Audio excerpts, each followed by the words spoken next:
ایک مرد کی کہانی سنیں جو زندگی کی مشکلات سے نڈر تھا۔ وہ نوجوان تھا جو کبھی بھی ہار نہیں مانتا تھا۔ کئی بار زندگی نے اسے گرا دیا تھا، لیکن وہ ہمیشہ کھڑا ہوتا رہا۔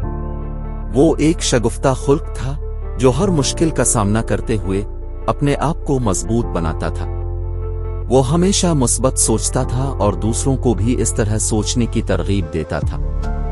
ایک دن وہ ایک بزنس میں کام کر رہا تھا جہاں وہ بہت زیادہ نقصان کر رہا تھا، لیکن وہ نہیں ہارا، بلکہ اس کے بجائے اس نے اپنے آپ کو مزید محنت کرنے کی ترغیب دی۔